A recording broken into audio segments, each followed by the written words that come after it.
Okay, chapter 9, text functions, conditional functions, and formula auditing.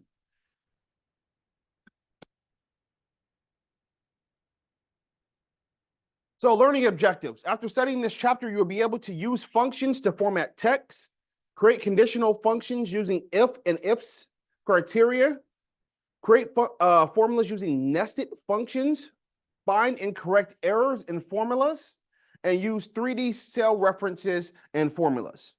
So one of the biggest things to me is using the if function. You're able to do a conditional function. So, if this, then do this, or whatever the case might be. So to me, I use a lot of ifs in some of my Excel statements. So it's very good to know. And then, of course, finding out and correcting your errors inside of your formulas. Of course, yes, right now we're using the drop downs where it's kind of walking you through it. That does take more time when you use those drop downs. So as you learn the formulas, you will start typing them in more manually than using the actual drop downs, because you will kind of know what the formula is supposed to be compared to, having to go through the actual drop downs. So saves you a little bit of time when you're typing it in. So you can use functions to modify text. Text functions let you change text entries. You could change the case. Proper converts only the first letter to uppercase. Upper converts all letters to uppercase. Lower converts all letters to lowercase. So, without having to go and type in capitals or do things like that, especially if you have a long spreadsheet where it has first name, last name, and they're all kind of spread apart of no one did capitalization, or there were some that were and some that weren't. Using some of these formulas will help you convert that text over to what you need. Extracting text. Left, mid, right, remove a specified number of characters. Trim only leaves one single space between words. So you could use a trim, you could use right. So basically it'll remove, the right A43 basically removes or gives you the last 3 digits. So that was ETB. So you could kind of do different formulas where it can help you, get the results that you were looking for.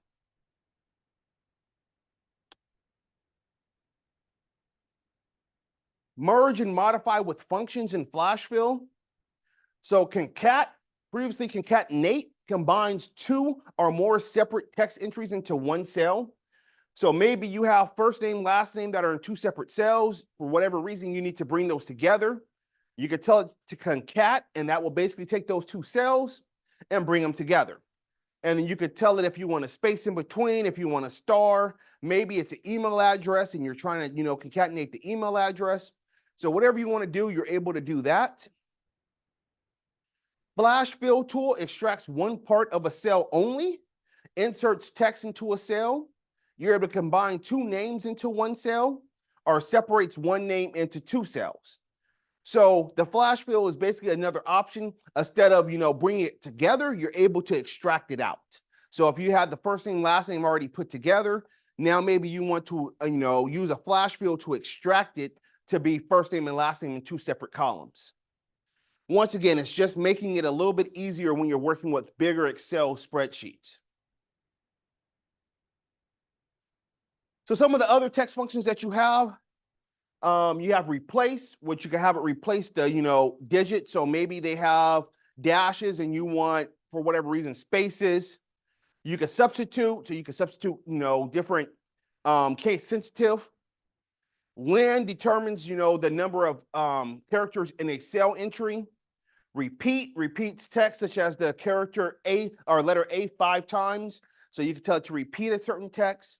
So like I said, there's a lot of different functions that you're able to do that will help you when you're moving around in larger spreadsheets. So diving into that, we're going to go ahead and open up our Excel worksheet E9D1 cells. Bless you.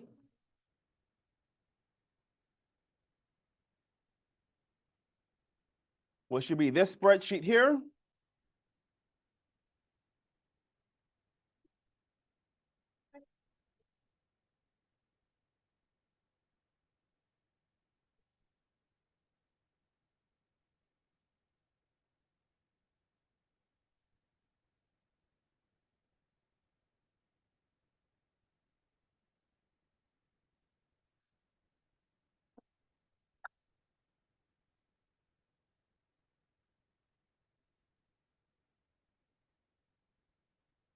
Once you have that open, we're just going to do a file save as, and it's going to be E9D1 sales analysis.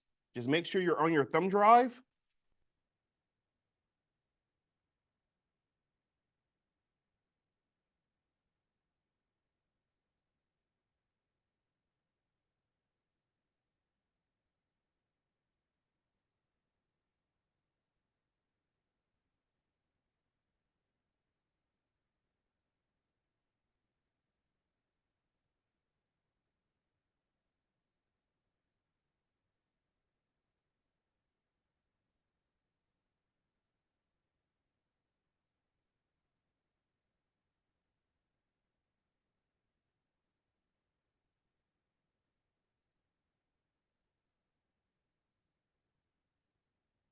Okay.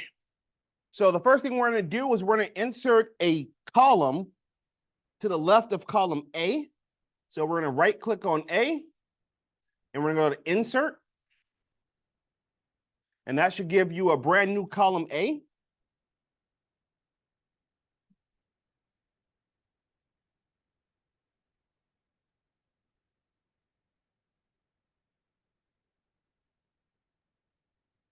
Now we're going to select cell A5 and we're going to enter an equals proper, open parenthesis, B5, close parenthesis. So it should look just like that.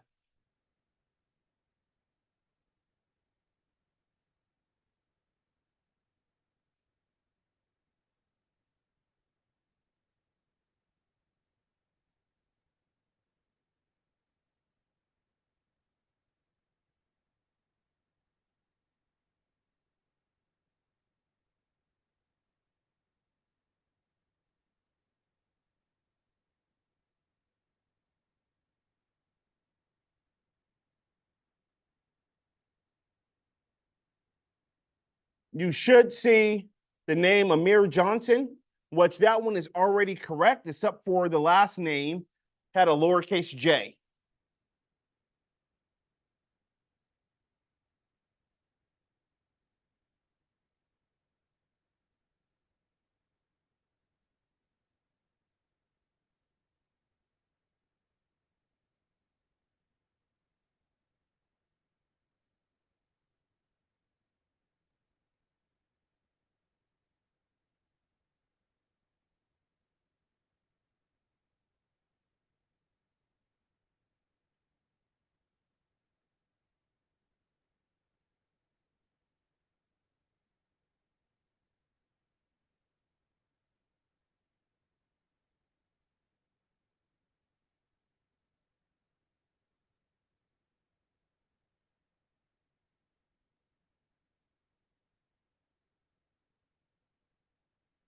Okay.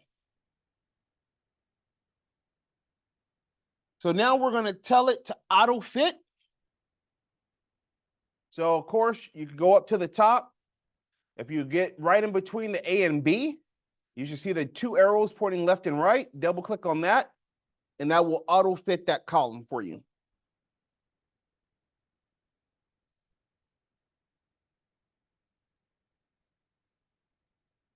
From there, we're going to just go ahead and copy that formula all the way down to cell A33. So if you just go right to the left of, or right to the Johnson, you should get the black cross, and you could just drag that all the way down to A33. And that will copy that formula all the way down for you.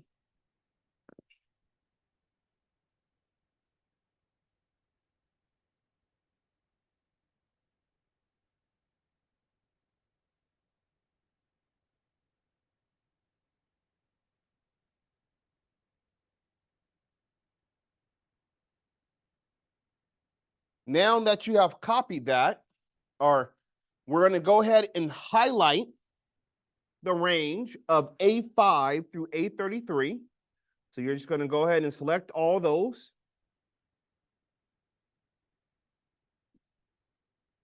We're going to go to the home up top, and we're going to go to copy. So we just want to click on copy.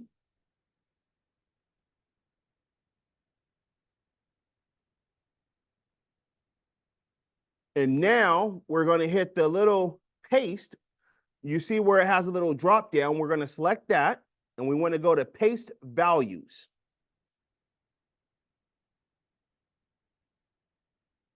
So the reason that we're doing this is that we only want the values. We don't want the formula that's in there. We just want the values, the data that came from that formula. So that way we're still able to use that data. So if you click on values, now if you select on A5 or any of them, you will see that that formula is no longer there. You just have the value of what the name was. So like I said, that helps when you're trying to do or move that data around. If you still have a formula in there and we were to delete something that was inside of like cell B5, or I was to delete that name, that formula in A5 would still reference back to B5, and then that formula will become invalid. So that's the reason why you want to paste those values. Because as you could tell in the next step, we're going to go ahead and highlight the range of B5 through B33. And we're going to delete. So if you highlight those and press delete on your keyboard, it will remove all that for you. So if you did that right, those names should still be there in cell A5.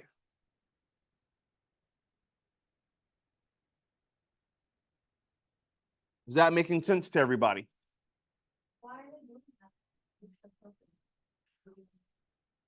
Because if you looked at those names from before, some of them weren't uppercase, they were all lowercase, things like that. So this is making them proper where the first initial was a capital instead of it all being lowercase.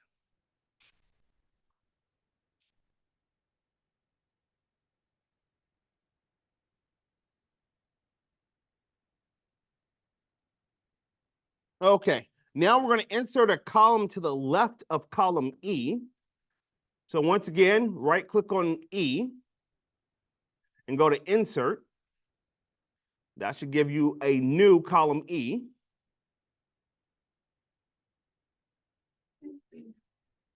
And now in cell E5, we're going to go ahead and extract some information. So we're going to do equals left, open parenthesis, D5, comma 6, close parenthesis. So we're going off of D5 and we're selecting the left 6 characters. So if we press enter there, you will see that we got the number and then the rest of it, and we're excluding everything else. So the same exact thing that we just did, we're going to copy that formula down. So if you get the 2x's, you're going to just drag that all the way down to E33.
Okay.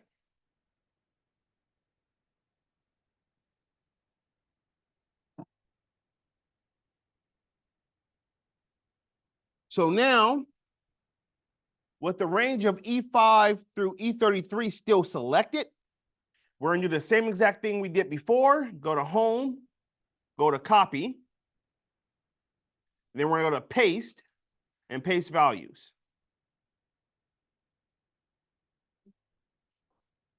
The one on the left, sorry. And once again, all we're doing is removing that formula that we had in there to keep those those numbers. And now we're going to delete everything in E5 through E33. Oh, sorry. Delete the formulas from the range E5 to E33. So that's what we just did. You're fine.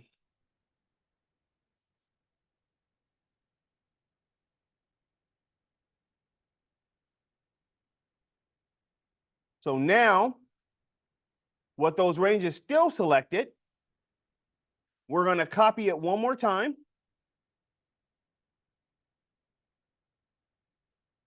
And now we're going to paste it in the D.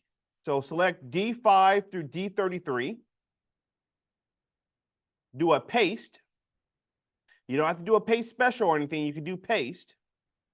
And that will move all those over. Well, and I messed up there. My range wasn't selected.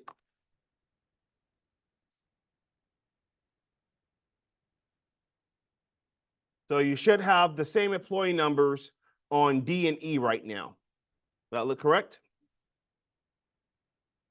So you're copying everything that's in E5, E5 down to E33, and you're going to paste it in D5 through D33.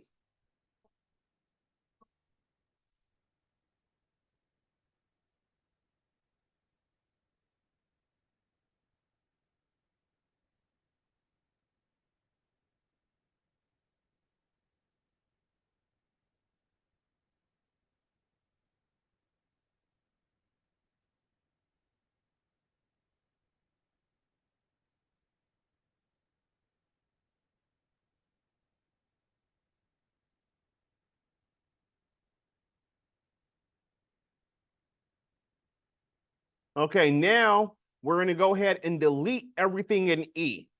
So highlight all the cells. So basically from E5 down to E33. And we're going to go on your keyboard, press delete. So what we did is we just fixed the employee numbers.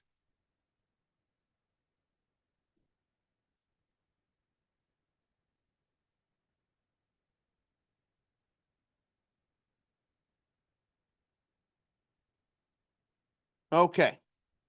So now in cell E5, so we're going to go back to cell E5. And we're going to enter the formula of equals concat, open parenthesis, F5 colon G5. Or, yeah, G5. Close parenthesis.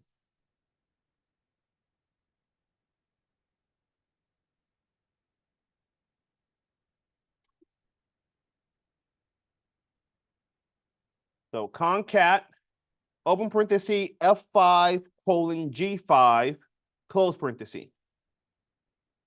So what that's going to do is once we copy this all the way down, it's going to take those locations where some of them are in two different cells and we're bringing them together.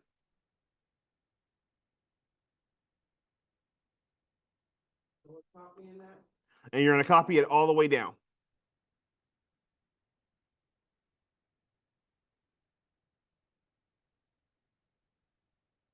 But as you can tell, this doesn't look right. Los Angeles, instead of having a space in between, so the concat really doesn't work there for us because we want a space. So now instead of doing a concat, we're going to select cell E5 again. And then this time you have two different ways of doing this. You can either type in the formula that's on page 224.12, which is the text join, or you can go to insert, or sorry, formulas. I'm going to go to text, and then you'll go down to text join, which will give you this box. So you have the two different ways, and this is what I was talking about before, where you could, type in the formulas manually, or, you could use the tools that will kind of help you. Of course, using the tools, it takes a little bit more time. So what we're going to do there for delimiter, we're going to do parenthesis, space, parenthesis.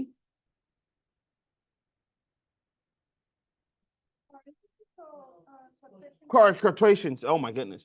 Quotation, space, quotation. And then for text 1, we're doing F5 colon G5.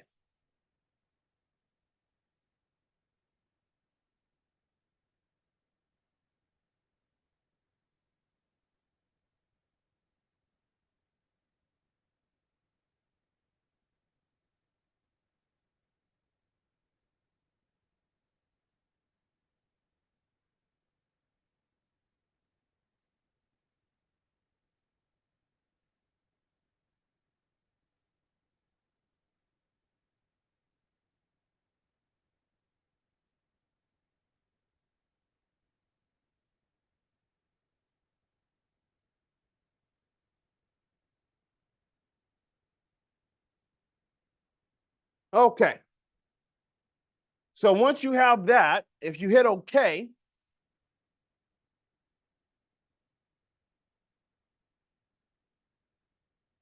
we're going to go ahead and copy. What happened? Oh, I didn't delete my values, or I didn't delete my formula. Sorry.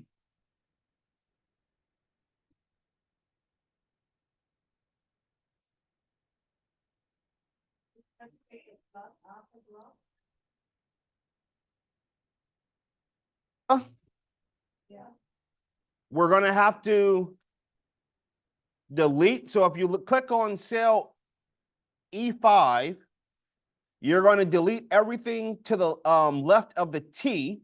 So where that plus begins and go all the way to the left, and you're going to delete that. So it should just say text join.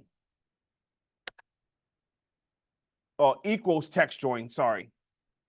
You want to have equals text join.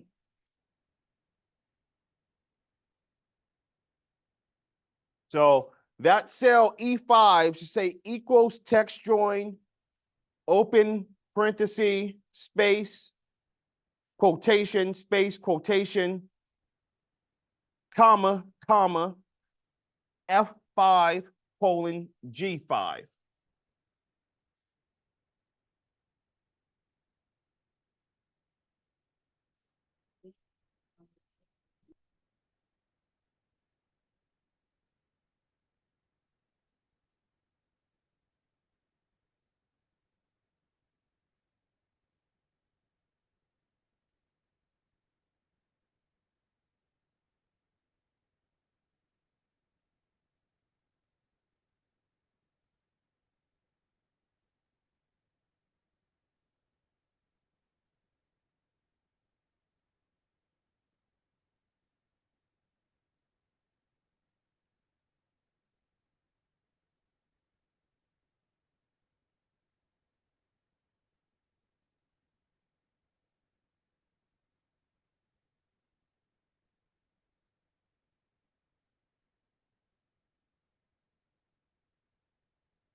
Okay, once you have that formula, we're going to go ahead and copy it all the way down. So the same thing we did with all the other ones. And now you should see, since we did the space, now you're getting a space in between Los Angeles and New York, unlike before.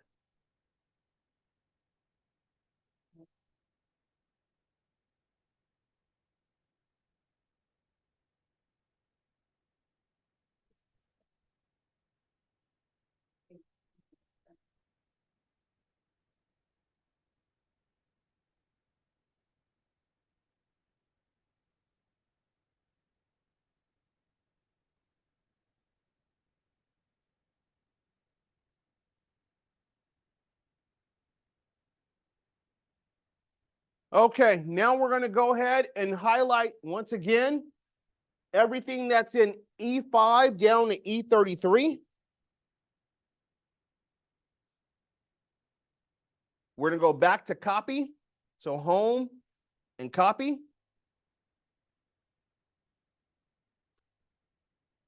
And then we're going to go ahead and paste it into column F. So we're going to do values only. So if you click on F5, go to the drop down under paste, and we want to make sure we do values.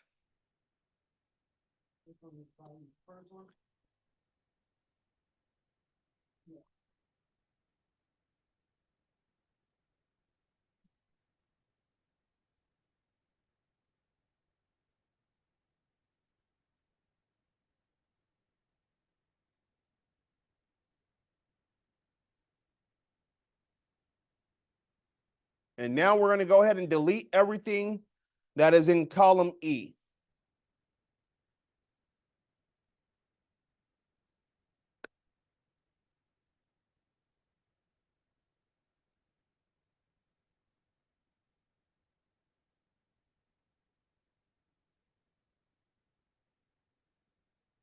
Once you're done with that, we're going to go ahead and right click on column G, and we're going to go to delete. So now your spreadsheet should look something like this.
Okay. So your spreadsheet should look like this.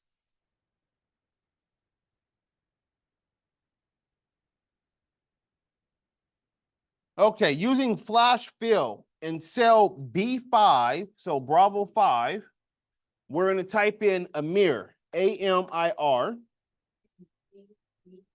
and B5.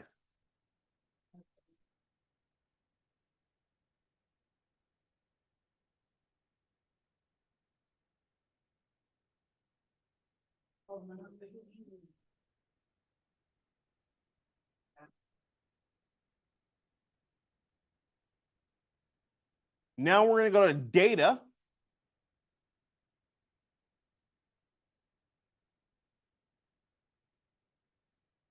So data at the very top. We're going to go to data tools.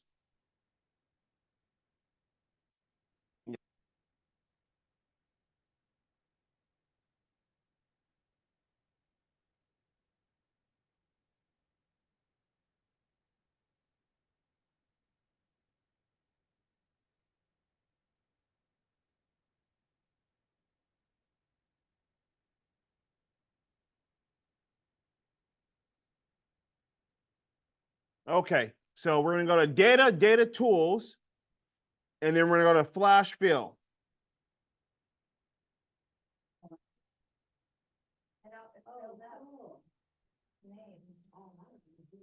And that should fill in all the names into first name.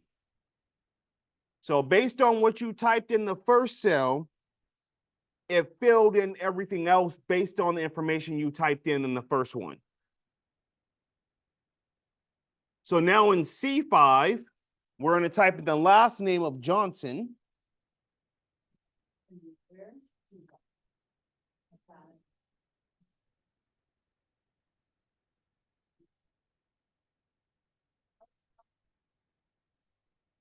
And now we're going to use the fill handle in C5 to copy the last name down to column C. So we're going to go ahead and use that. We're going to use the fill handle. As you can tell, that auto fills just Johnson.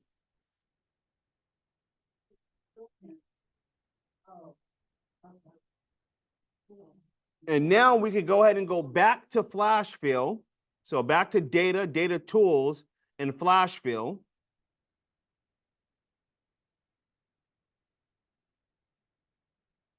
Oh, sorry. Click on Johnson in cell C6, and we're going to do flash fill.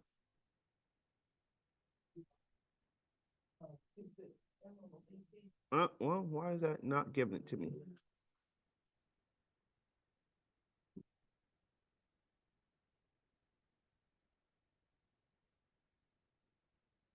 From the C6 down, so you just go here, flash fill it? Yeah, that's the way we did it. Okay. So we're going to do an undo. So undo here, where we dragged it down.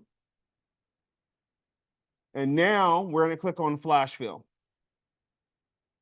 And that's going to fill up the names for you.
Okay, so now we're in delete column A. So right click on A and go to delete.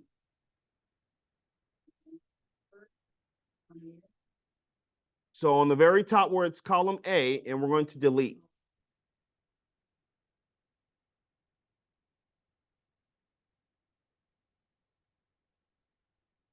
And then in cell D4, we're going to type in email.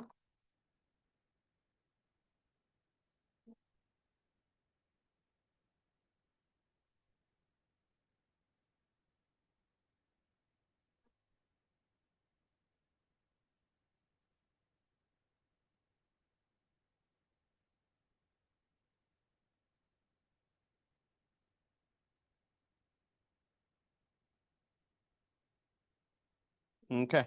So now in cell D5, we're going to type in A.Johnson. at airspace.com. And then we're going to press enter. So a.johnson at airspace.com.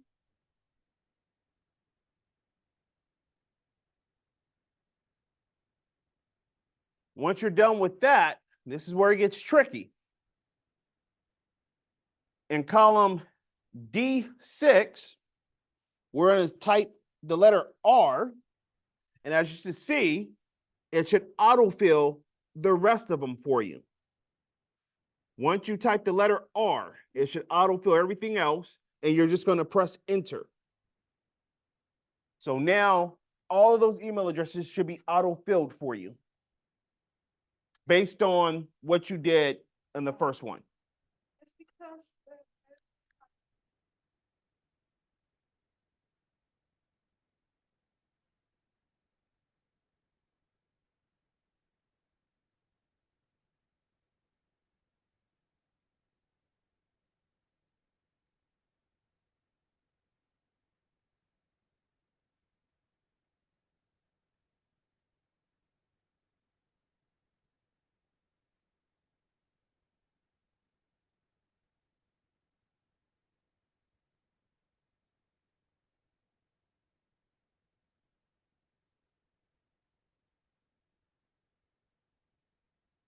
Once you're done, save your file.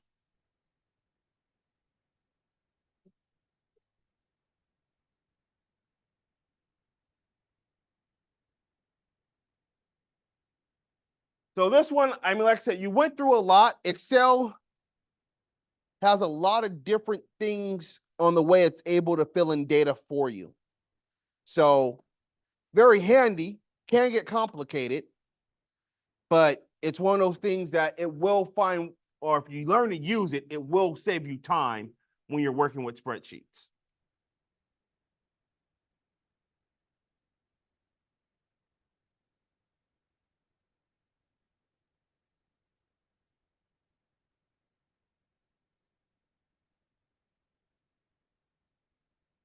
So my favorite part of Excel, creating conditional functions using if criteria.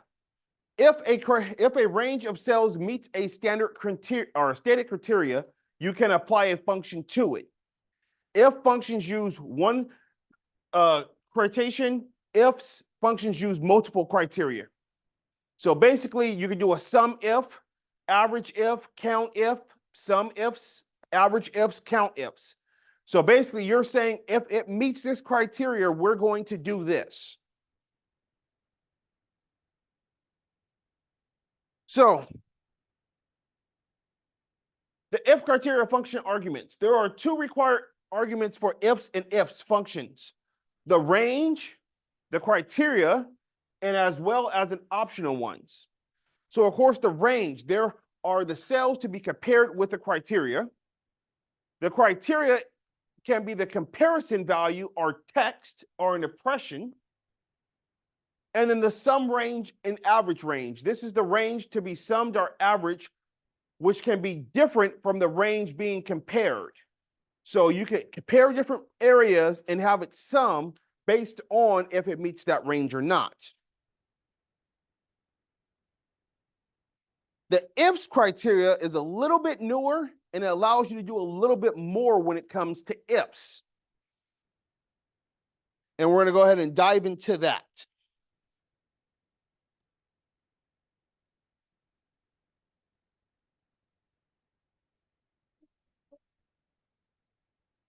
It is, but it's fun. So if we go to File, Save As, go to Browse. Yes, and we're going to save this as E9D2, Sales Analysis.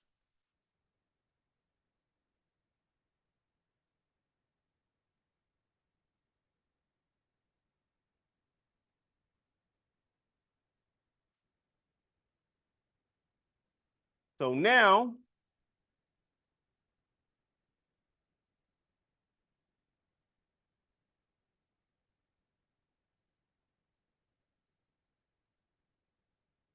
we're going to scroll over, or you're going to highlight, go to cell Lima 5, L5.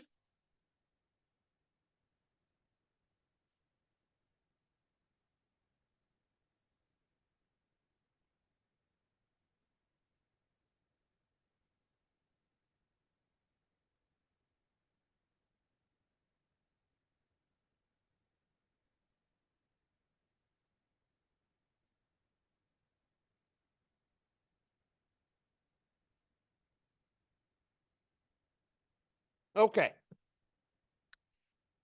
So if you look in K, basically it's telling you what we're looking for.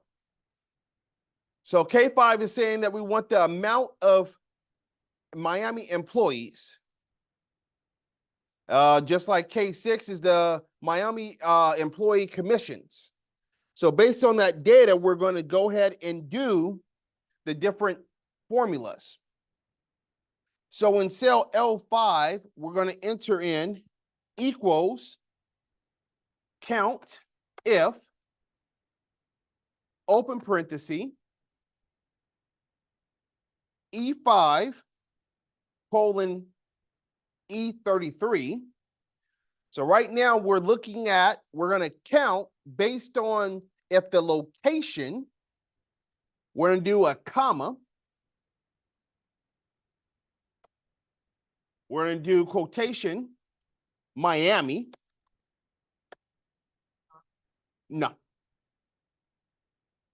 Close parenthesis. And then close quotations. Or close quotations, close parenthesis. And then press enter. So all that formula is doing is saying, look at column E5 through E33, look for the word Miami, and it's going to count how many of those have the word Miami. So you should have 9 Miami employees.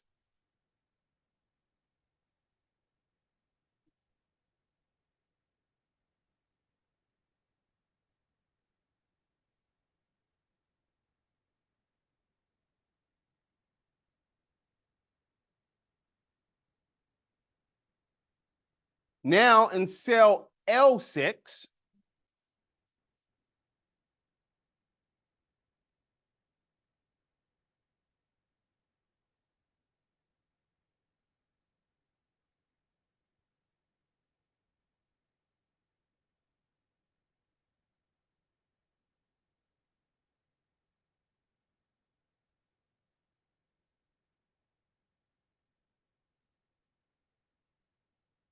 okay. So in cell L6, we're going to go to formulas.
Okay.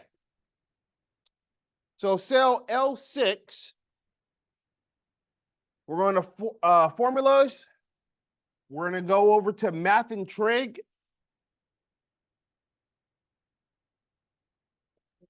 Oh, sorry. We're going to go to the function library.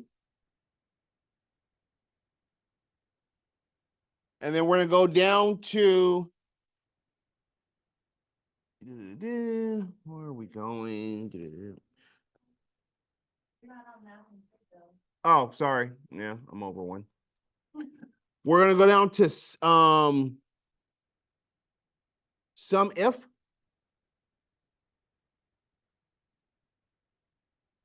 So from here, we're going to tell it the same range, E5 colon E33. For the criteria, we're typing in Miami once again.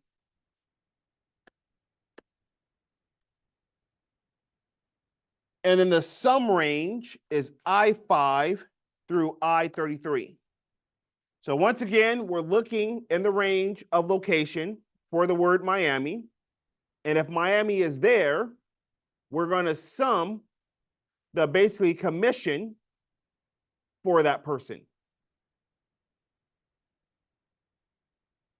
So you should get 68.76 and press OK.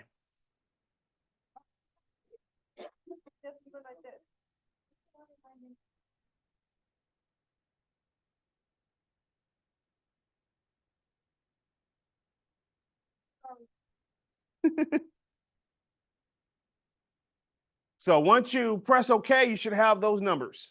This first one is just going to be.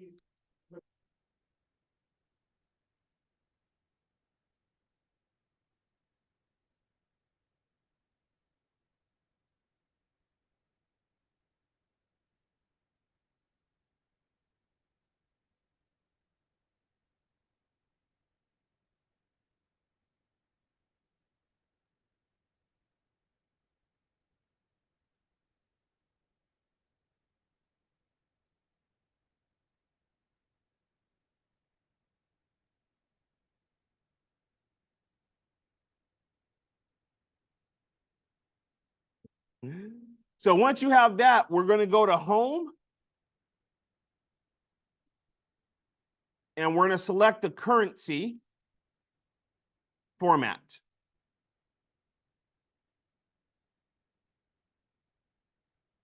And then we're going to remove. So yes, home, number, and then we're selecting the currency. And we're going to remove the decimals.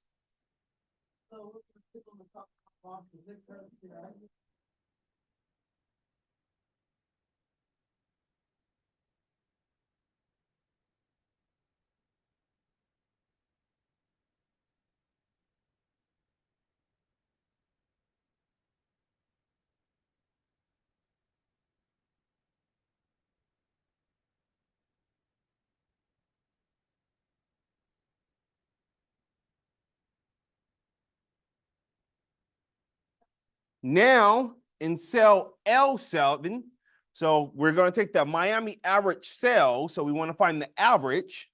So we're going to do the formula of equals average if open parenthesis, once again, the range of E5 colon to E33, comma,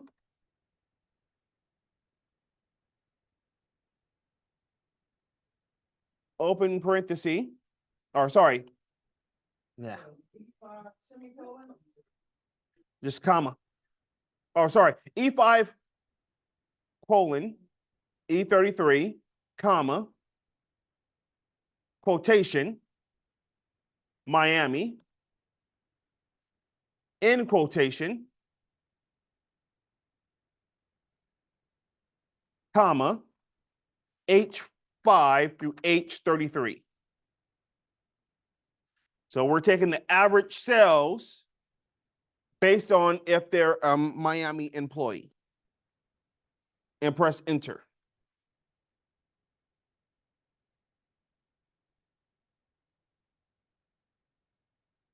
And now we're going to do the same thing, put it to currency, and remove the decimals.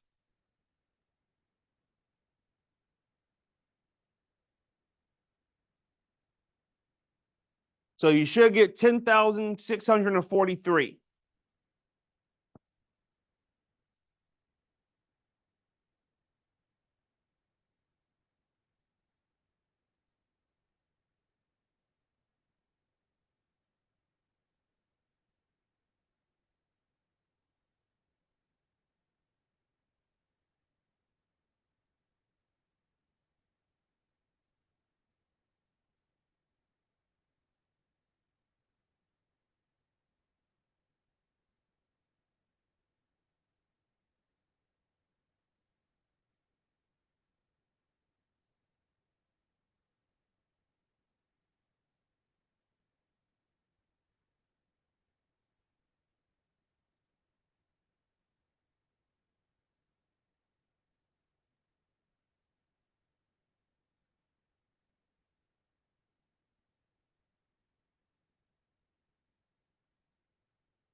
Okay.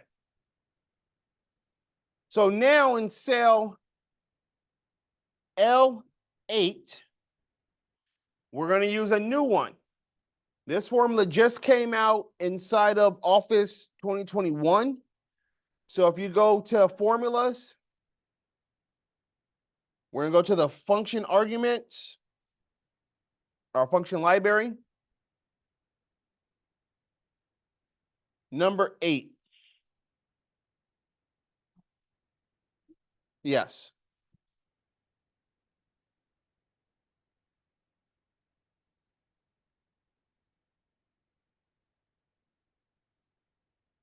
One second.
So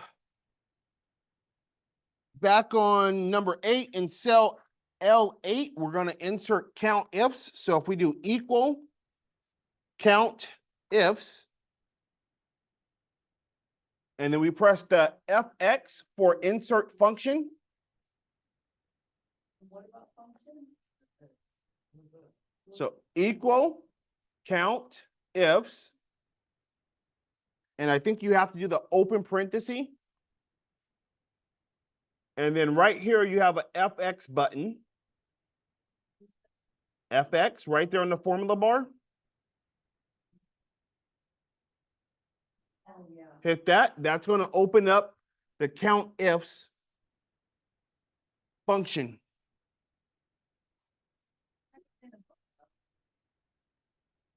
Well, it says hit the function arguments dialog box. So in cell, for the criteria range 1, we're going to enter in E5 colon E33.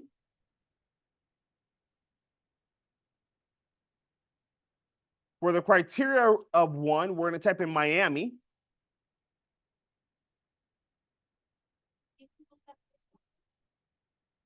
Oh,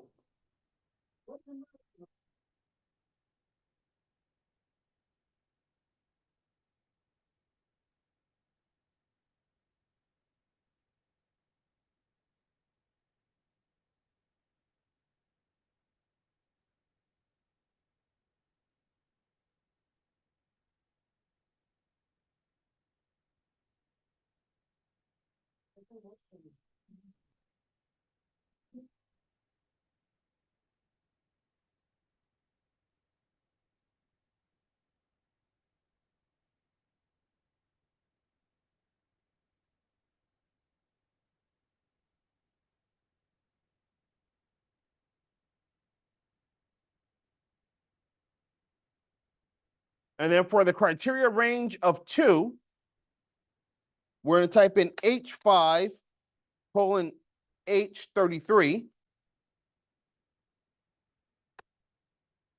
And the criteria 2 is going to be greater than 10,000.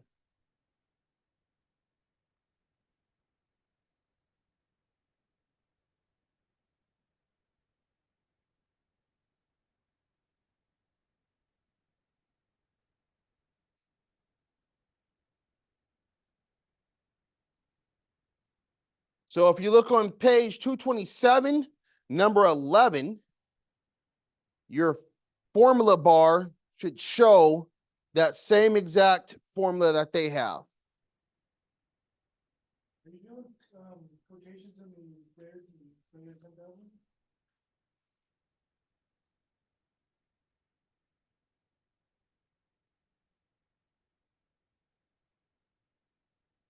We're going to leave that blank and we're going to hit OK.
Okay, moving on to L8.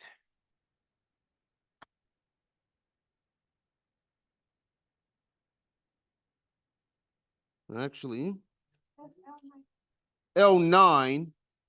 The book says L8, so just make note of that. You're going down to cell L9. 227, number 12.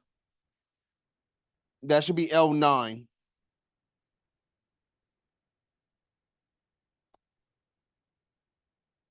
So now you have the option of either trying to type the formula out, or you could go to the formula bar like we just did. So like I said, I'm more of a type out person. I like to type out my formulas.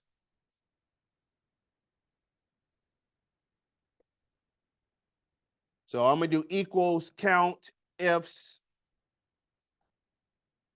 E5, colon, E33, comma. So when you're referencing cells, no. But when you're referencing like Toronto, that has to be capital, because if you tell it lowercase, it's not going to find a lowercase Toronto unless the word. So that's where you want to make sure that that is referencing back the right name. But the cells, it knows that you're looking for those cells.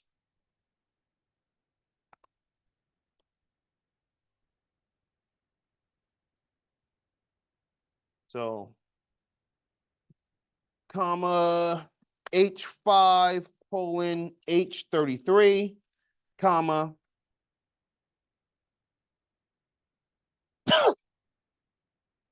Yeah.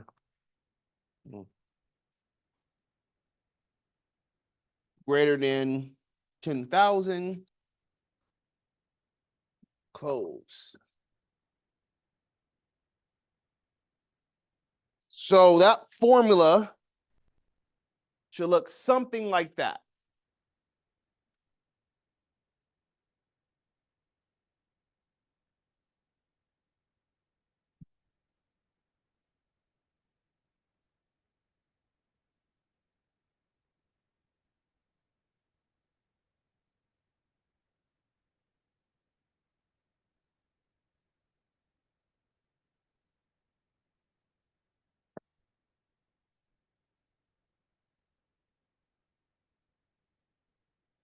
And if you press enter, hopefully you get 3.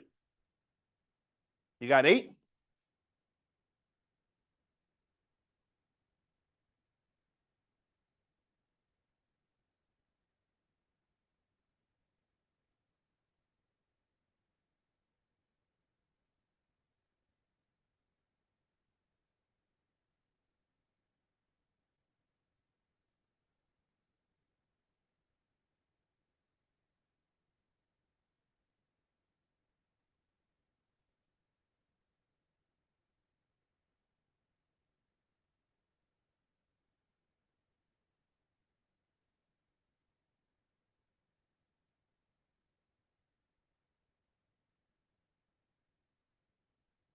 So last but not least, we're going to do the Miami Manager Commission cells, but pay attention.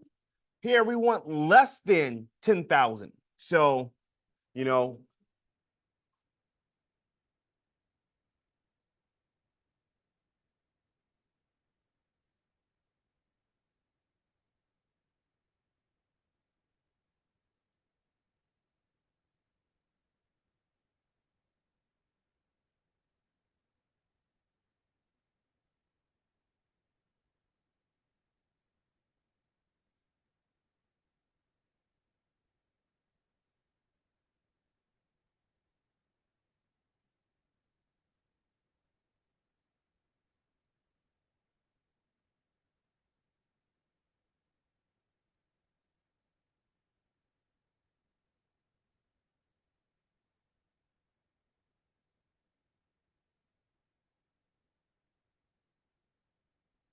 so the same exact thing, you could do equals some ifs, open parenthesis, some ifs, open parenthesis, and then if you go to the FX, the formula bar, that will bring up your sum ifs function.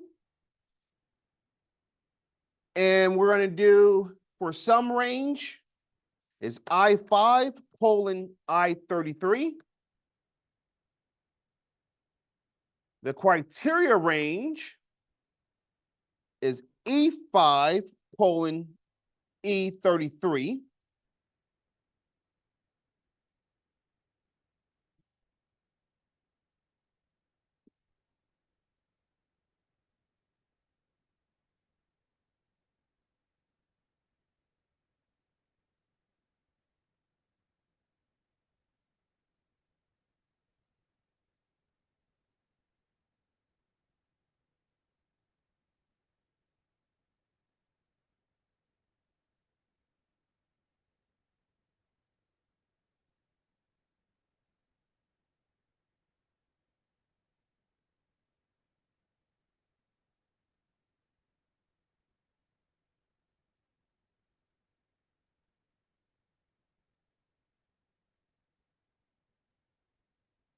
So for criteria 1, we're typing in Miami.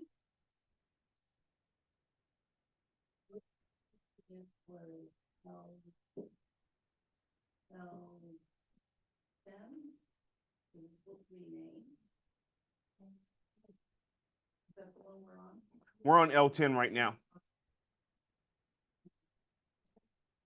For criteria range 2, we're doing F5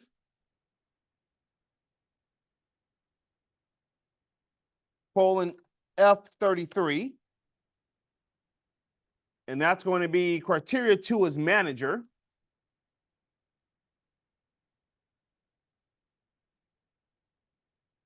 Criteria range 3 is H5 through H33. Tap. Mm-hmm. Ah. And then less than 10,000. So this one has a lot. So first, we're telling it what we want to sum. So the first thing we want to do is tell it what are we going to sum if it meets this criteria. So we're saying we're going to sum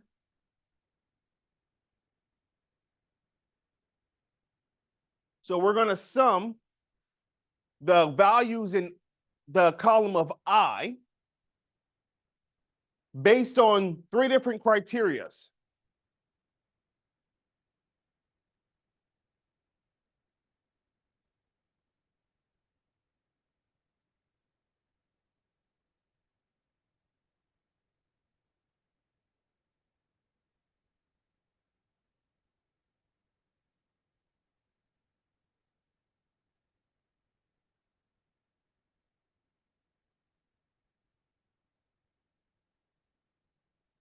So based on the E or criteria 1, we're looking at the location. We're saying that it has to be for the Miami location. I. The criteria range 2 is going to be in the manager. So we want we want them to be a manager and not an agent. And then it has to be less than $10,000. Then we're going to sum those values.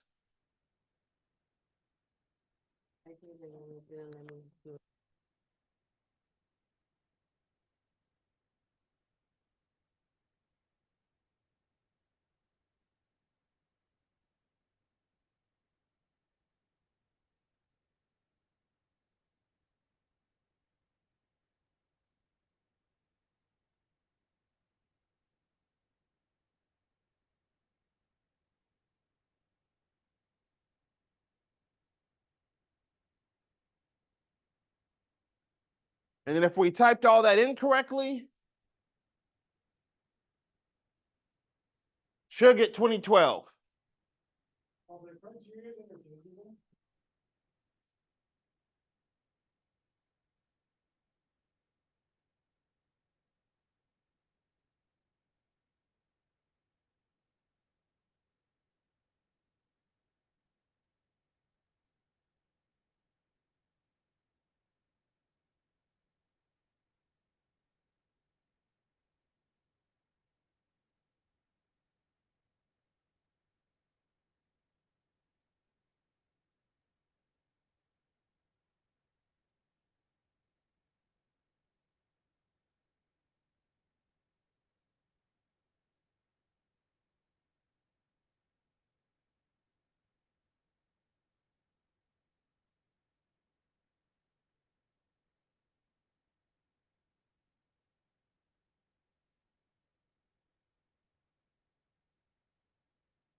Once you're done with that, we're going to go ahead and format it as currency and remove the decimals.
So nested functions. You can create one function inside of another function. Example, average function nested inside of a round function.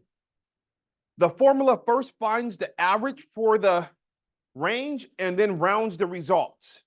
So you can have multiple functions inside of a formula. The if function. This function returns the first value that is true. A nested if function and ifs function provide the same result. So this is where things get a little bit complicated when you're dealing with nested functions, because it's going to take your first if statement, then do another if statement, and then you can have it do a third or a fourth, where you could have it keep on looking down to see the different statements. The switch function, this is a logical function that can simplify nested functions in some situations. It compares an expression to a list and returns the desired result for a matching value. So in this example, the switch function evaluates the date in row 4 to return a short text entry in row 5 and the number of staff needed in row 6. So this is good if you're working with, a restaurant or something like that, where you need to try to figure out, based on the day of the week, how busy we are, how many staff we need.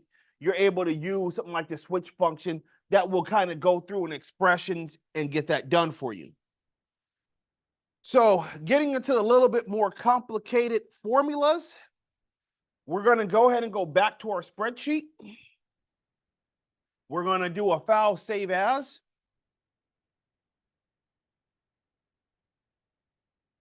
Browse and make sure you're on your thumb drive. And this is going to be E9D3.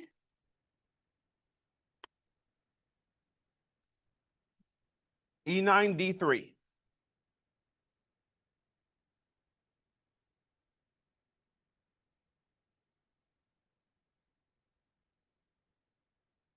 All right.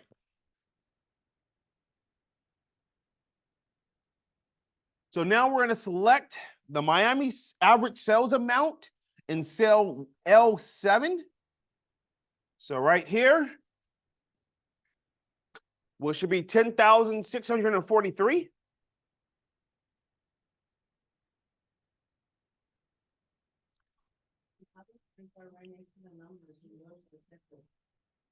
Because I'm zoomed in.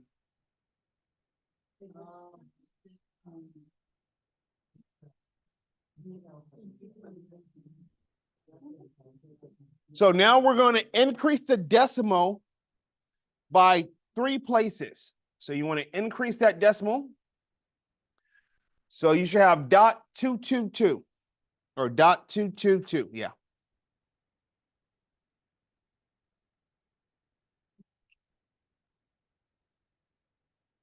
So now we're going to do a nested formula. So if we go up to our formula bar, and if you want to follow along, this is on page 230, number 4. So right after the equal sign, we're going to type in round, R-O-U-N-D, with the open parenthesis. And then we're going to go all the way to the end where we have the close parenthesis. We're going to do a comma, 0. And then we're going to close the parenthesis. And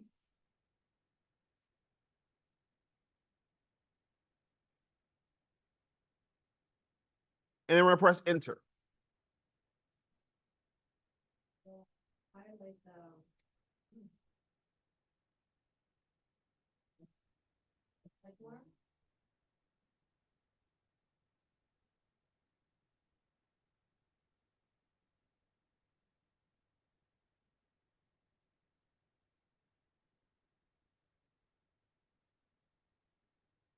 So now all we did is we told it to round it to the nearest dollar. So basically it did zeros for that.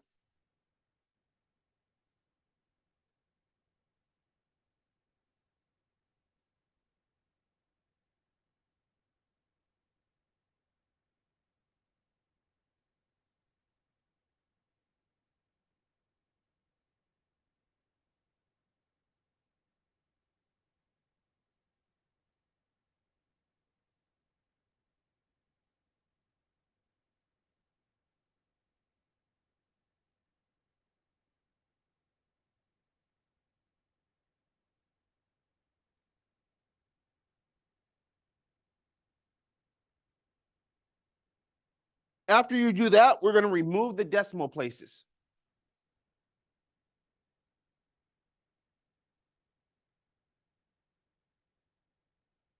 So that's just a quick way when you want to round what you had as far as your cells. You could just do a nested formula where it's going to do your first formula and then it's going to do your second one.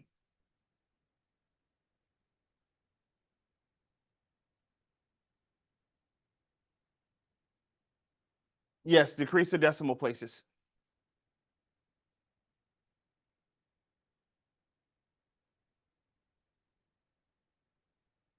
So now, using the ifs function. So now we're going to select cell J4. So J4. The one we just did, shouldn't it have had counted?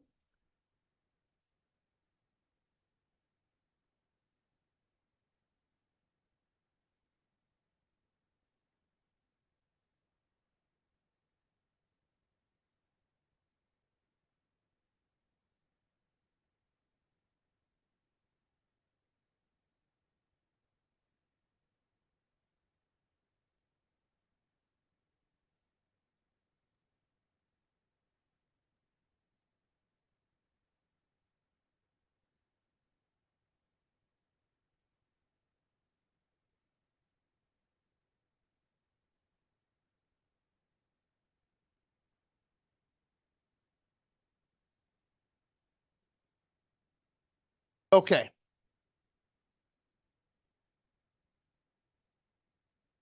So we're going to right click on J4 and we're going to go to insert. So on J4, we're right clicking, go to insert. And we're going to do entire column.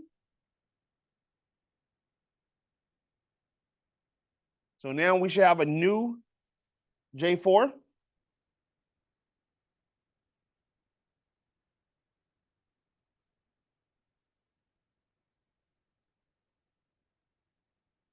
And we're going to apply a thick outside border. So under home and font, under the borders, we're going to go to thick outside border.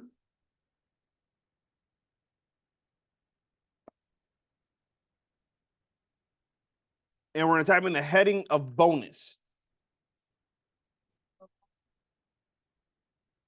Home and then to borders.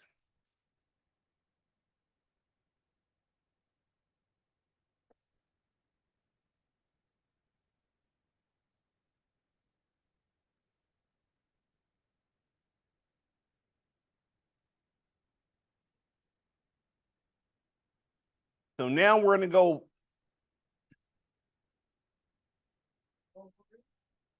You're going to thick outside border. So in cell J5, we're going to go to formulas. And we're going to go to logical. And we're going to ifs.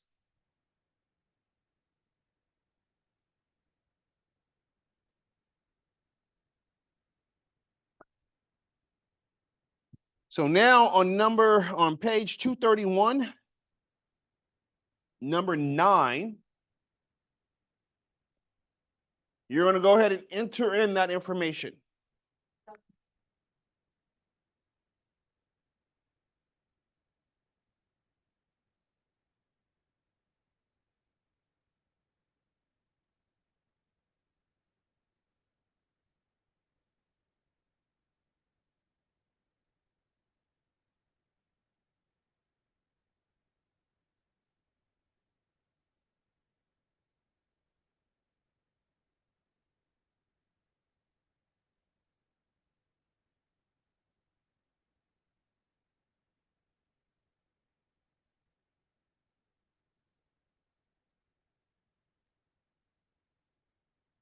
So logical test, H5 is less than G5.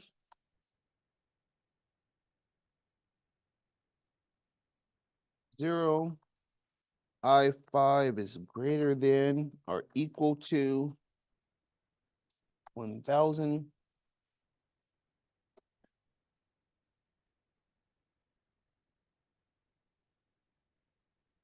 One percent. That by each 5. I5.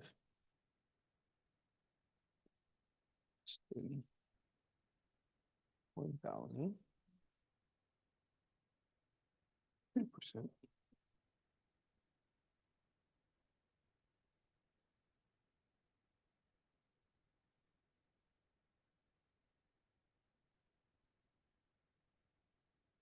So basically, you're entering in these different tests. So the first one is going to look at H5 through, if H5 is less than G5, value if it's true, you're going to get 0. Now we're going to do a logical test. If I5 is greater than or equal to 1,000, they get a 1% bonus. If it's less than 1,000, they get a 2% bonus. So all this is doing ifs. You hit OK. That bonus should be $102 based on the test that we did.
So after you do that, we're going to go ahead and increase your decimals by 2.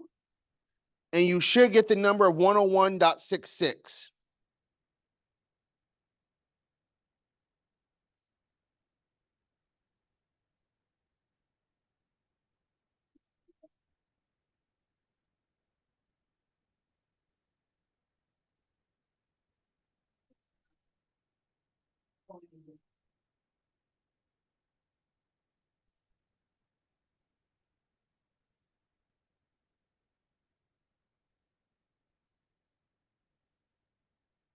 And now we're going to go ahead and just copy that formula all the way down from J5 to J33.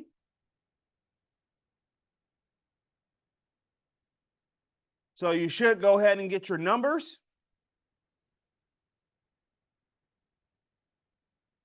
And now we're going to go ahead and reapply our borders. So we're going to apply all borders to the range J5 to J33 to match the rest of the data. So right now, it just looks like we have the thick outside border. So J5 to J33.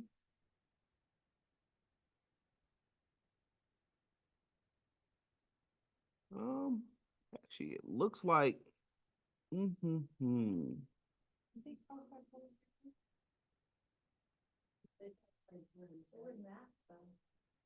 Nope, that doesn't match. So it's not that one. So yeah. So it's gonna be maybe all borders. Outside borders on it? Nope. Focus to the. So it's all borders.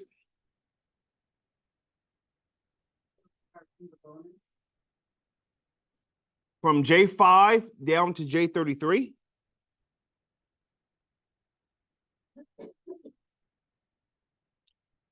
And then we're going to reapply our thick outside border to J4.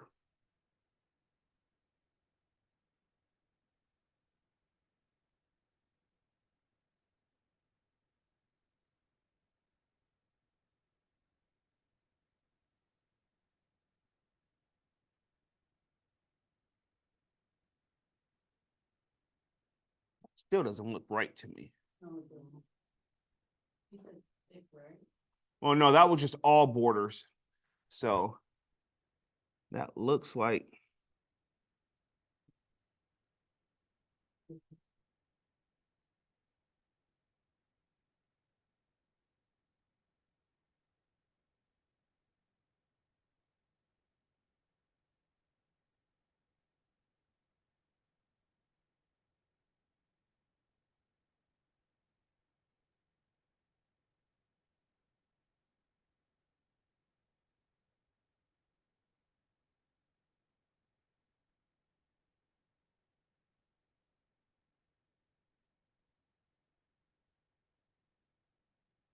Okay.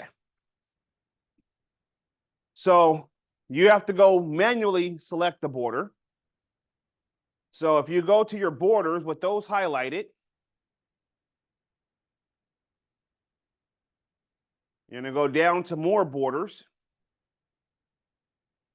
And then you're going to go ahead and select just the top, right, and bottom.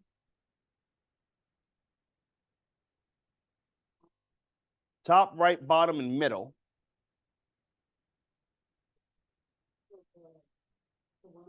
Basically everything except for the left one.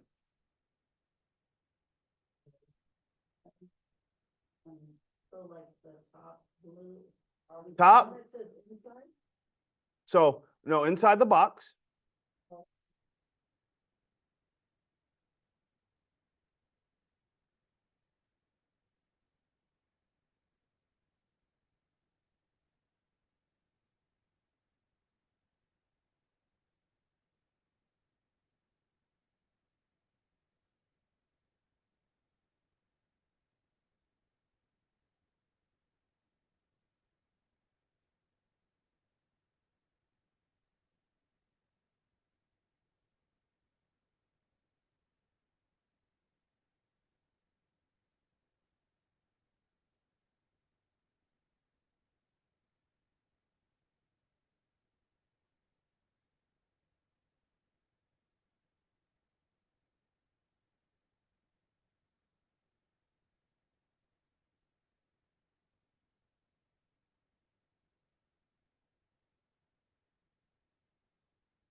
Okay. So once you get your borders applied, we're going to go ahead and go to select cell G5, Golf 5. And we're going to insert another column. So right click, insert an entire column.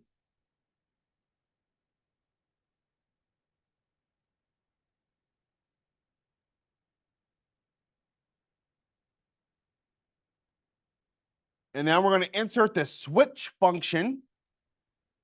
So we're going to go to formulas. And I believe it's going to be a logical. So, yep, logical. And then down to switch. So we're going to use the switch function. And if you're following along, it's a little bit easier. Page 232, number 13. You're going to type in, so like expression is F5. Next is agent. And you don't have to type in the quotations. It will automatically fill those in for you. Sales rep, manager, and sales director.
Once you're done, go and hit OK.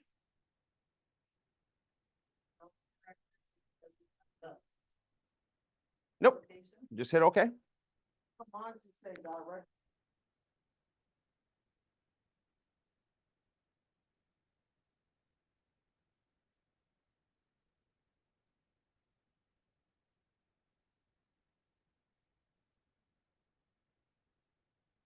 So now what that's doing is switching. F5, if it's agent, is saying it's becoming a sales rep, and a manager is becoming a sales director. So it's going to go through the spreadsheet for you, and you can have it make that switch for you without you having to do anything. So now we're going to fill that all the way down for all employees. So what we did earlier, fill it down. So now we should have all those filled.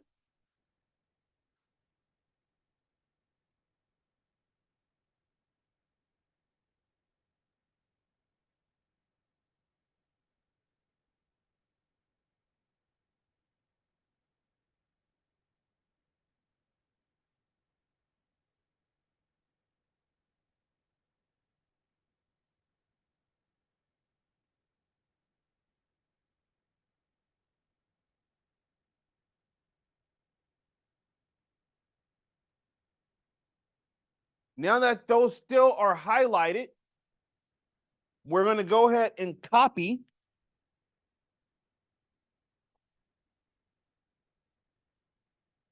And then we're going to do a paste special of just the values into F.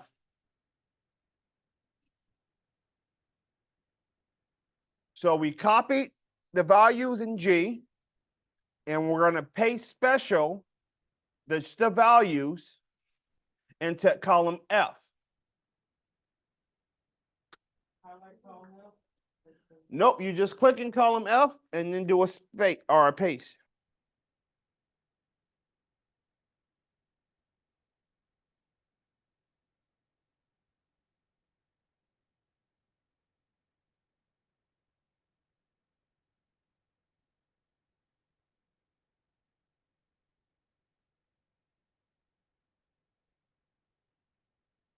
And then once you copied over, so in the position, you should have sales rep and sales director now instead of agent and manager.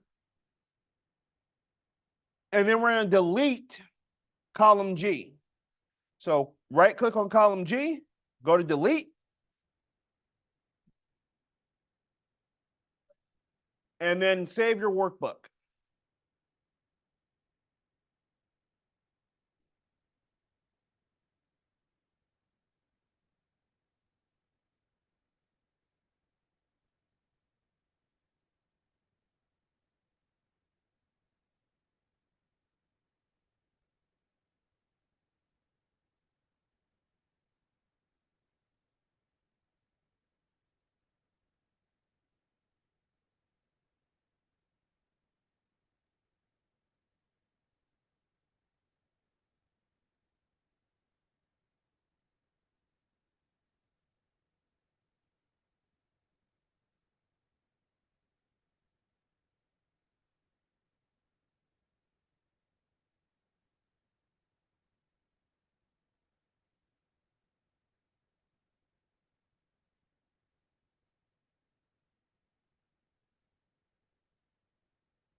Okay.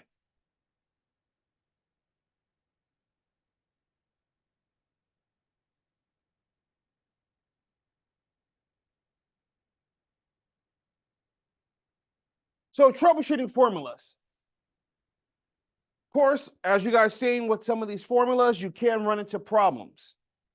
So there's ways to troubleshoot it. The trace precedence and trace dependence auditing tools help identify cells used in a formula. Trace precedence works backwards to show you which cells affect the formula result. Trace dependence looks forward to show any cells using the current formula cell.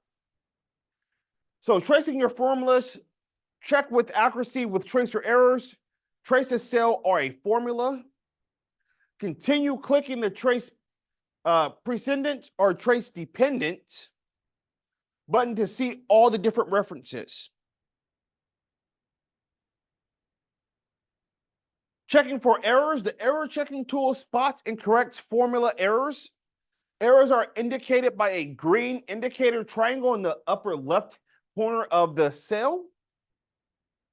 So you could get a warning sign, you could get a green error indicator triangle, and the warning sign will basically kind of give you a way to help you with that error, or you could tell it to ignore it. So diving into that, we're going to save our worksheet once again. So we're going to do a file, save as. Browse, make sure you're on your thumb drive. And this is going to be E9D4. And hit save.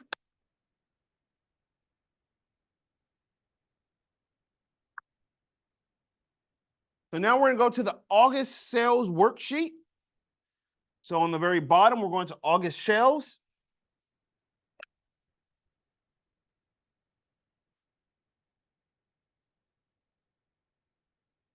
We're going to select cell M10.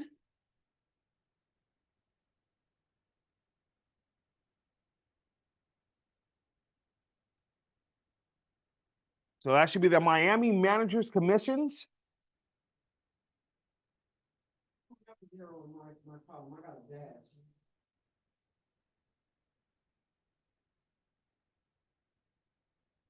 That should be fine.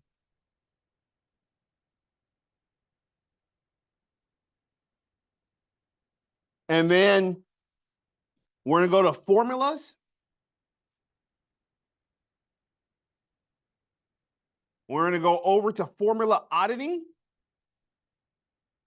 And then we're going to click on trace predescendants.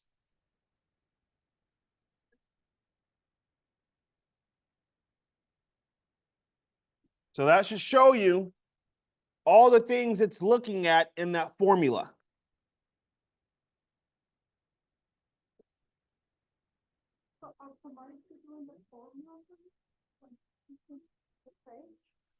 Well, the trace is just going to show you what's being used in that formula.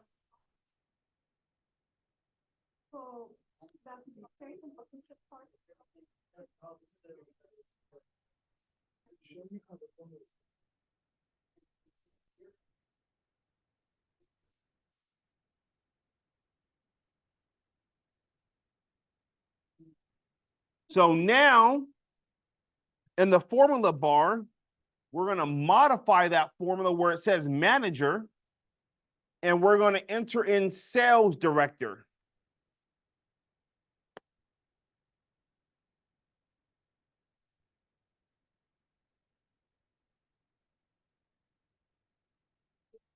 So we're removing manager and we're typing in sales director.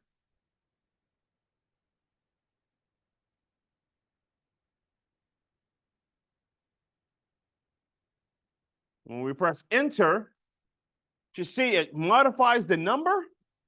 You either had a 0 or something there before, and then it removes the trace.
Okay, cell M10 still selected.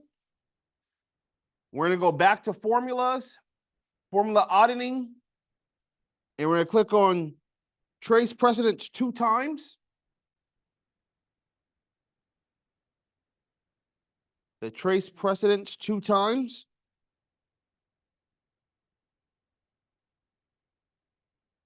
And as you can tell, the second time there's no arrows added because it's already showing you the locations of everything.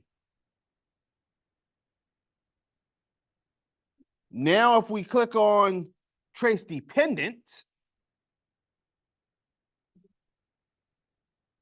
Stay in the same zone. yep, stay in the same cell. Trace dependence.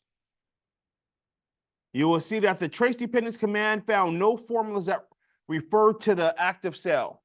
So this cell, we're telling it to refer to previous cells, but we're not doing any formulas based off the data that we have in this cell. So there's nothing that goes forward based on this cell. So we click on OK. And then we go to remove arrows. And that will remove the arrows from your trace.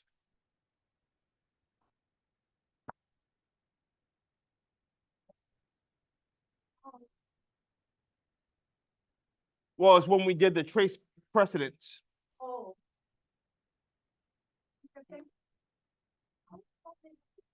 So now we're going to select cell M18.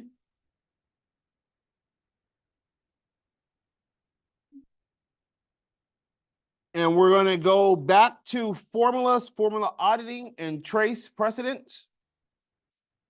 And you will see that it shows the arrow of what it's doing. It's taking the first one, second one, third one, and giving you your value.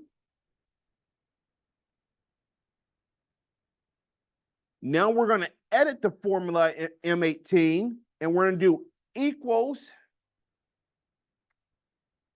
M16 plus M17. And press enter.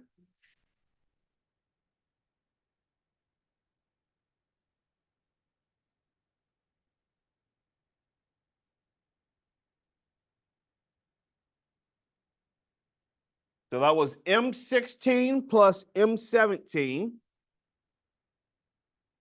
And what cell C8 or M18 still selected, we're going to tell it to trace once again.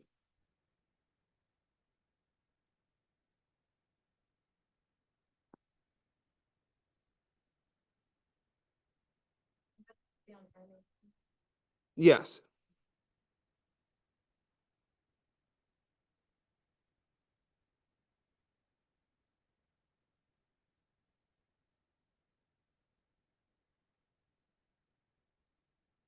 So now,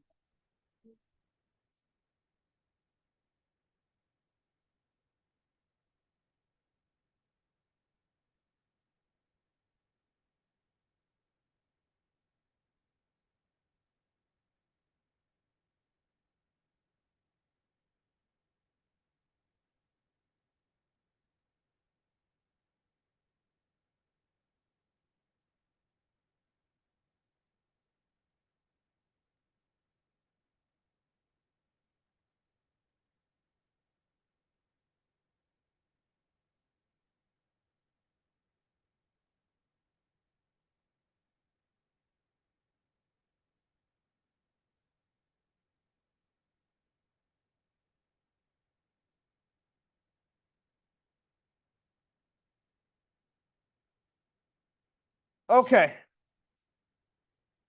Now we click on trace dependence, and you will see, so if we remove arrows and go to trace dependence, you will see that M19 is depending on M18 on that value.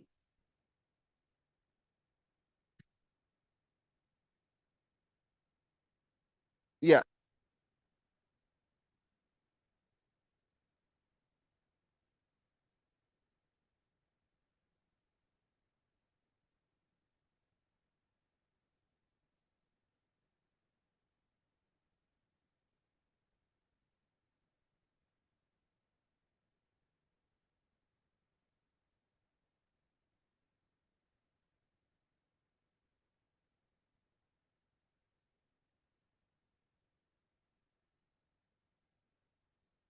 Okay.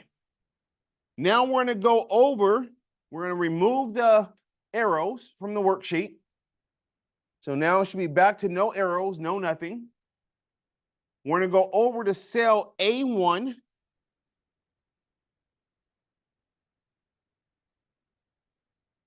We're going to go back to formulas, formulas auditing, and we're going to go to error checking.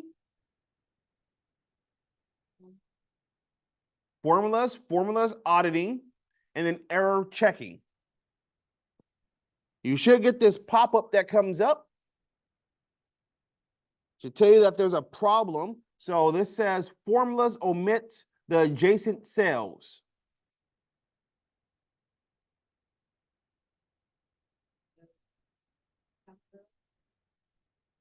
So basically, since we're missing, so for this formula, we're going to tell it to update the formula to include those cells. So now that basically updates that formula for you. And now for the next one, we're going to tell it to update the formula again to include those cells. Nope. Because on the next one, we're going to say edit in formula bar.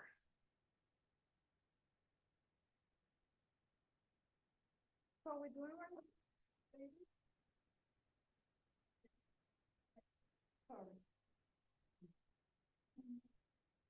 Nope. Did I miss one?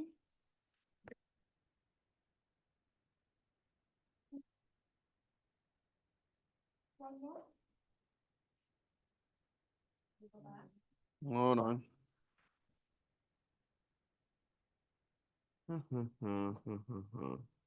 Resume.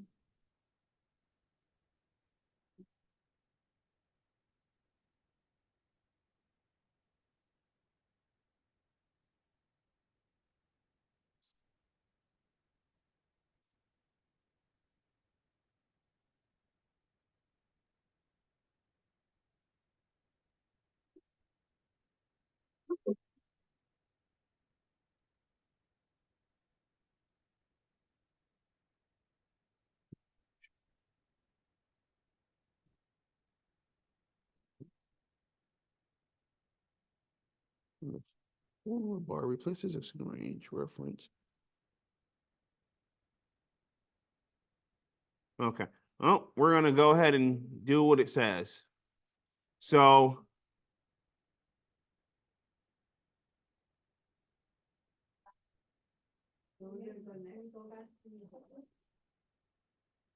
okay, so we should have been still on the edit and formula bar. So we should have left it as where we were at, edit and formula bar. And follow the formulas, right?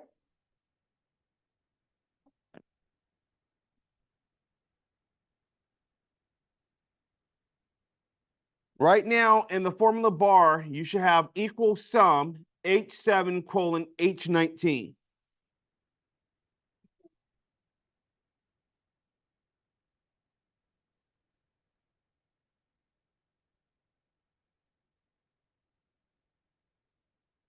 Mine has.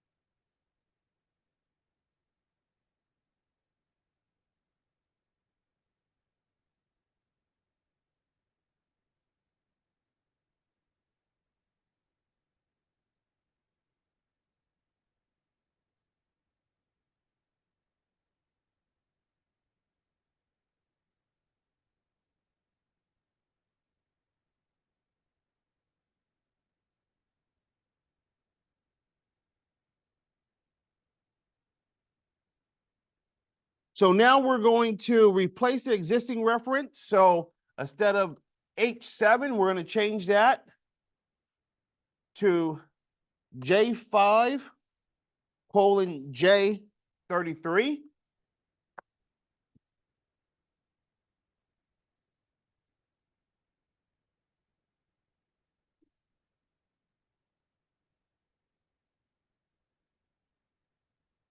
So J5:J33. And then we're gonna hit resume.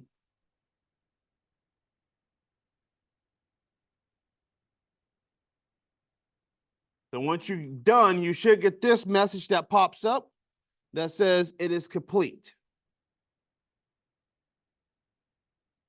So we should have been in the 3227 total bonus when we did it.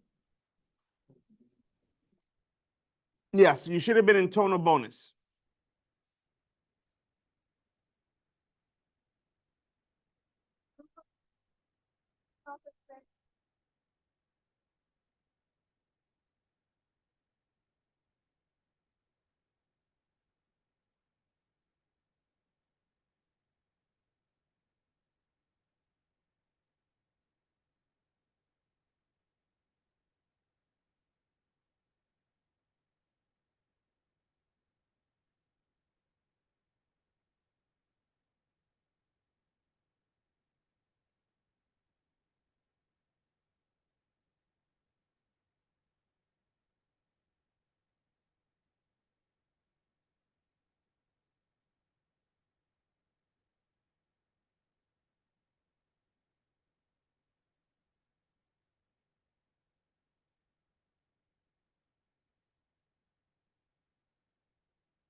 Now, if you go to cell M18, or what is this? M18, you should have equals M16 plus M17. And in the last box, you should have value.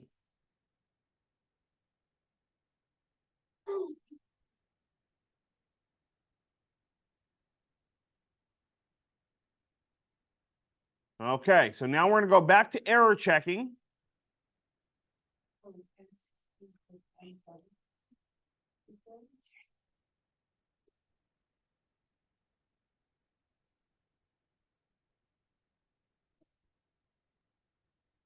And now where it says in error checking, it should say error in cell M19.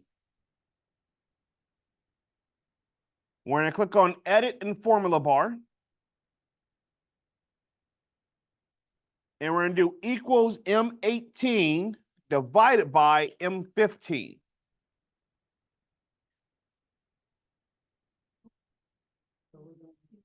We're going to change it.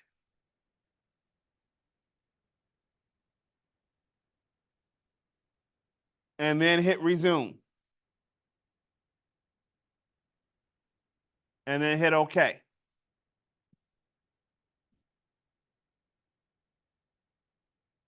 Now we're going to click on M19 once again. We're going to go to home. And we're going to change this to the percent style. So that should be 8%.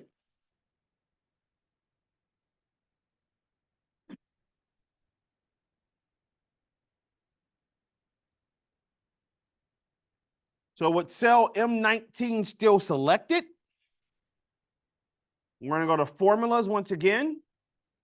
Under formula auditing, we're going to go to evaluate formulas.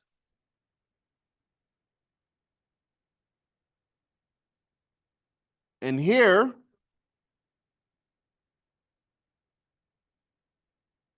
it's going to give you the formula, the equation that we currently have. And we're going to click on evaluate because right now the line should be under M18. We're going to hit evaluate. That's going to give you the number that should be inside of M18.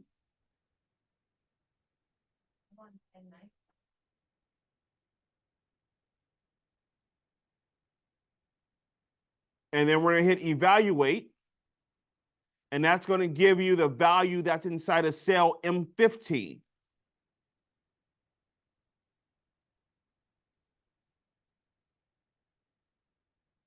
And if you evaluate one more time, that should give you the percentage. Yes. And then hit close and save your file.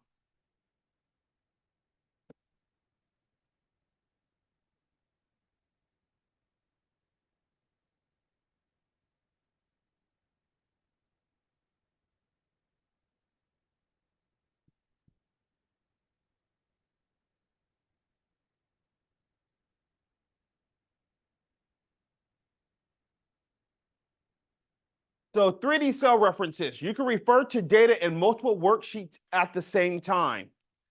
You can compare the two formulas. The second one uses a 3D cell reference, and data on new inserted sheets in the range are automatically included in your formula.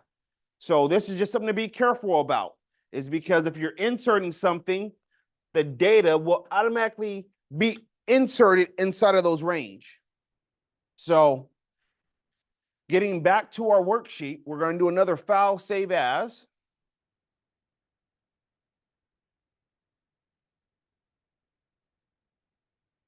Browse, and then this is going to be E9D5.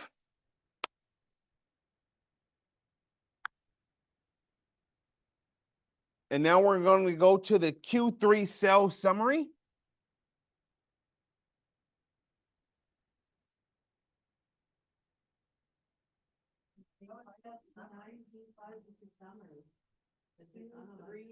Oh.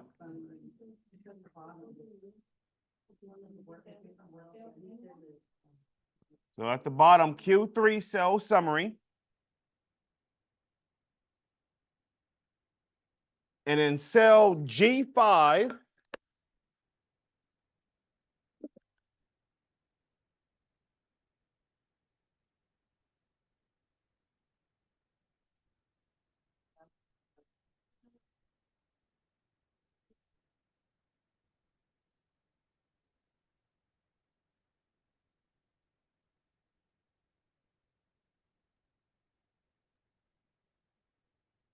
we're going to equal, or in cell G5, we're going to equal, put in equals sum, open parenthesis,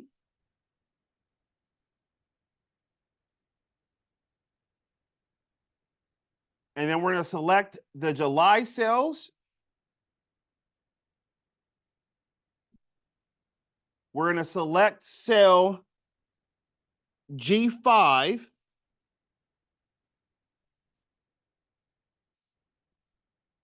We clicked on July sales, and now we're clicking on G5.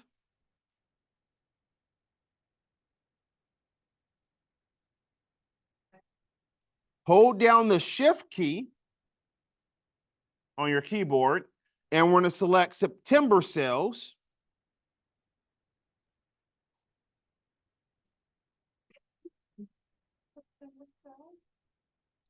And then press the check mark and the formula bar.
So what we have done is we told it to select the cell G5 from all spreadsheets from July, August, and September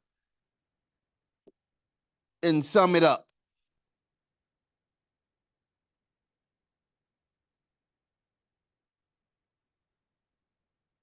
And now we're going to select cell H5.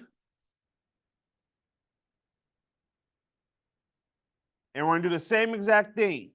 So equals sum, open parenthesis, go to July sales,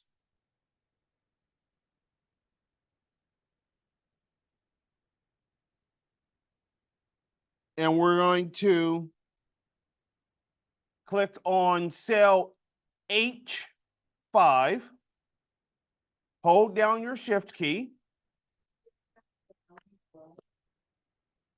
hold down the shift key, and then press the check mark. And that should give you 16,000.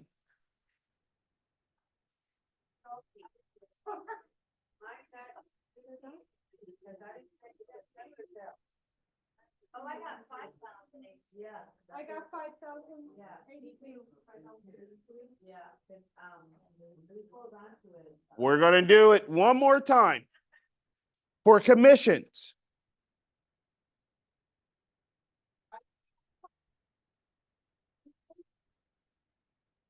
So we're going to, in commissions, so in I5, click on that box. We're going to do equals sum, open parenthesis,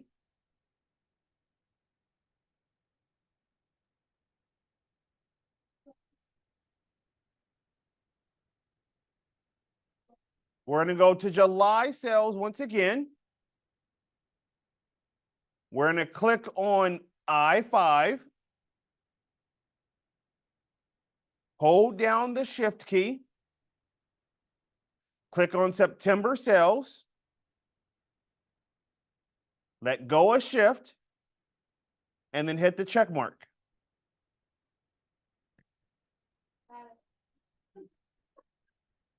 And now you should have 1,322.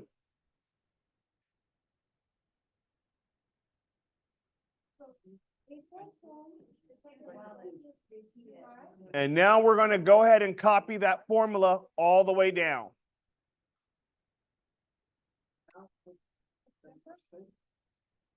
And then save and close your workbook.